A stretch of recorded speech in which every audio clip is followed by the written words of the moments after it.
And hello, this is Mike Lodge. I am the business advisor. Listen, I have been reading a lot from you people. And from myself also, who have made comments on Twitter and Facebook and everything of what they would do if they were Elon Musk and if they bought Twitter. Okay, what they think that, or what we think should happen if you bought Twitter. Okay, and of course a lot of you have been kicked off with Twitter. I even got kicked off for a week on Twitter because of comments I made about COVID. But it's happened, so there's some things that happened within our past experiences with Twitter that we're kind of pissed off about. However, so let's, you and I, think about this just a little bit. Okay, we just bought Twitter.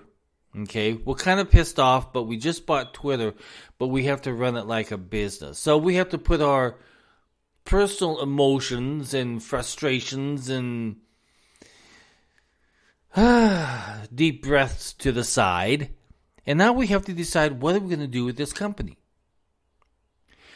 So if I had bought in Twitter, this is what I would be doing right now.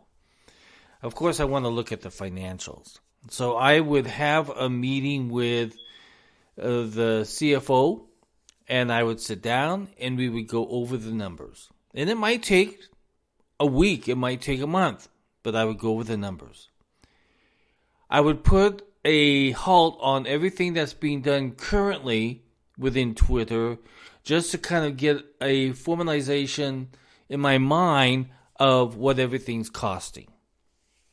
And then I'm going to look at the projects that are being funded by the accounting department and say exactly, okay, let's hear about these projects that we're doing.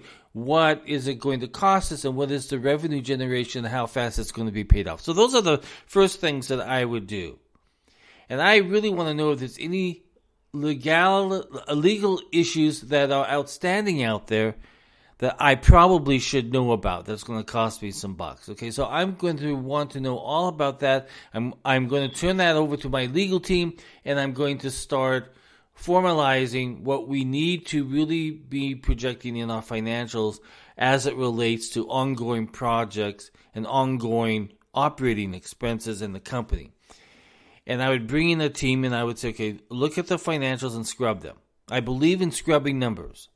And that's what we would do, is begin to scrub the company's numbers and seeing exactly what issues are going to come up. Okay? And that should be independent. And it doesn't have to be a big CPA firm. It doesn't need to be that. It needs to be like a CFO type individual that works on a contract basis that can go in and kind of clean up what's going on. Then we have HR. Now we've got some senior executives there, and then we have all the employees underneath those senior executives. So there needs to be an independent look at the executives, where they stand at the moment. What's their backgrounds, what they've done, how they feel about the current situation with Elon Musk taking it over. All those questions need to be asked. Now, some of those guys are going to be wimpy and they're going to leave. Well, I'm not going to be subject to this. Well, yeah, because we're going to go through the interview process of knowing exactly where these individuals stand. And then the other issue is, I would issue a statement to all employees that's coming from the HR department that says everybody has to submit their resume and job application within 1 week. Because you all are going to be interviewed for the positions that you currently hold. And you may or may not fit what we're looking for at the moment in Twitter. And once again, that's going to weed out the weak. But the individuals who really believe in Twitter and they really want to stay there and work under Musk, they're going to submit their job applications. Then you can go through the step-by-step process of what they're doing, of what their capabilities are, what their backgrounds have been, what their accomplishments have been within Twitter and elsewhere. And you can really get a good understanding of who should be there and who should not be there. Within a lot of companies, you will find that there are individuals who are hired that really should not be there. They should not be there. And the reason why they shouldn't be there is because they got in there because of somebody knew somebody. But they didn't have the background, they didn't have the expertise to really do the job that they're doing. But they're there because they knew somebody. And that happens in every company. You can't do that. So that kind of weeds out those types of individuals. Then there are individuals who are literally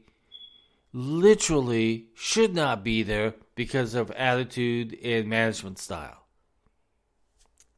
There are people like that in every company. So this is a good time that HR and Musk can sit down and weed out the good from the bad and keep the good, keep the talented, keep the people who really want to add something into Twitter. And then we have to look at, okay, what are the ongoing policies that drive the algorithm? That's the biggest question on everybody's mind. What's in the algorithm that should not be there? And then it has to be redesigned. Has to be thought through. I liked what Musk did, that in order to be neutral, Twitter has to make people mad on the left and they have to make people mad on the right. I agree with that. Because in that company, Twitter is a communications company that allows people to go to a place where they can express their opinions, express their views, make their complaints. That's what it's there for. And that's why I go there. And that's why this podcast will be there. Because I want to express my opinion. But there has to be some rules. Now, the European Union, they've smacked him yesterday, Musk yesterday, saying, "No, you got to obey by our rules." Well, you know what? This is a corporation, and we really don't have to go by EU rules, because EU rules may be not with company policy. It may not be with this neutrality that we're trying to get to. So there's going to have to be some negotiations there. Then there's all of the issues of how secure is Twitter. And that should be looked at very carefully. Who is getting into Twitter? Are there any hate groups out there, like the Nazis and the Black Lives Matter and all these other groups out there that are trying to spread hate?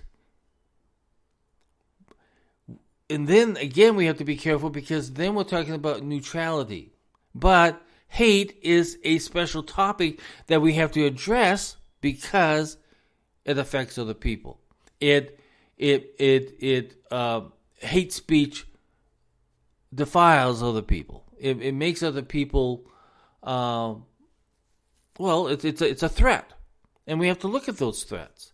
But we have to look at it in a way that it does not take away from freedom of speech, and that people can use it against other people who they don't agree with. And that's what has happened in Twitter. If they did not agree with you, you automatically became a threat to them. Well, we can no longer do that. Twitter has to remain neutral. You may like oranges, and I might not like oranges. And just because you like oranges, you try to get me banned, doesn't cut it anymore. Or speaking out against COVID doesn't cut it anymore. Speaking out against the administration and immigration policy and everything else doesn't cut it anymore. That speech is based upon a political view and a political opinion and personal opinion, and you have to put all of that together and make sure that it's neutral and that it's fair to everyone, so that they have the ability to express their opinions at any given time without threatening somebody else. That is the key word, threat. In hate, two keywords, hate and threat, or hateful threats. Well, I guess we could say it that way, right? So the buyer of Twitter has a whole bunch of things that he's got to look at, especially the technology. What other options are they going to provide Twitter users? Are they going to be able to sell products there? Well, they probably already are. I don't really pay attention to that. I tell you, I stopped following all of the news sources a long time ago. Probably about 3 years ago, I stopped completely following the news sources. And so what I see is sprinklets in Twitter and Facebook and everything else about issues. And then I go to the source of who made that statement. If it's a senator or a congressman or a member of business, I go to the original statement and I look at that. Because I have found that the rehashing of what happens in the newspaper sometimes is not 100% correct, and we all know that, and that happens. And that's what has happened on Twitter too. And there's a lot of misinformation out there, but if you're smart enough and if you're bright enough, you're not just going to jump at every single thing that pops up. You're literally going to say, look, let me look into that and do something. So anyway, I got it off my chest. I've told you what I would do if I owned Twitter, if I had the billions and billions of dollars.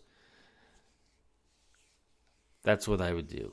And I think all of you probably have the same situation, right? Yeah, in your mind, if I bought Twitter, if I bought Facebook, or if I bought GM or something, you all have these ideas of what you would do.